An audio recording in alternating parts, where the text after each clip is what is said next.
So in this case, two executives were terminated for attempting to engage in inappropriate self-dealing transactions, but the executives claim that they were actually fired because they raised complaints to their supervisors and senior management that the company had problems with its accounting, invoicing, and reporting practices, inadequate internal financial controls, and other financial compliance-related deficiencies that violated federal law. So the executives claim that their termination actually violated the Dodd-Frank Wall Street Reform and Consumer Protection Act's prohibition against retaliation.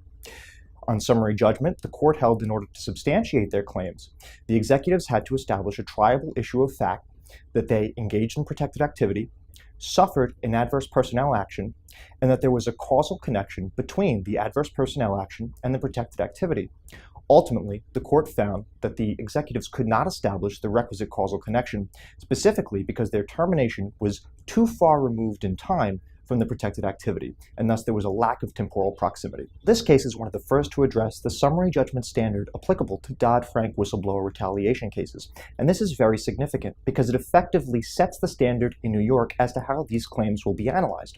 It's a solid win for employers and also provides valuable guidance to them on how they can avoid these claims and defend against them in litigation if necessary. This case was largely decided on a lack of temporal proximity, and what employers can take away from this is that timing can be critical. Courts will look at the amount of time that has elapsed between a protected activity and an adverse personnel action in determining whether a causal connection exists between the two.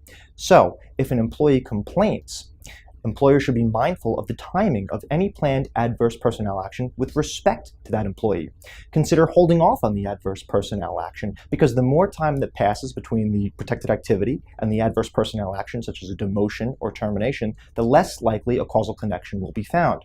Employers should also be mindful that intervening non-retaliatory events, such as performance misconduct, can further sever any causal connection. Employers should also be aware, however, that timing isn't everything. It's not a silver bullet that automatically defeats a retaliation case.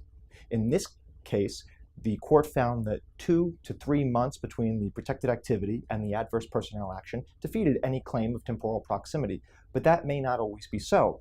So employers shouldn't rely solely on a lack of temporal proximity and be prepared where they are able to come forward with demonstrable grounds for any adverse personnel action in question.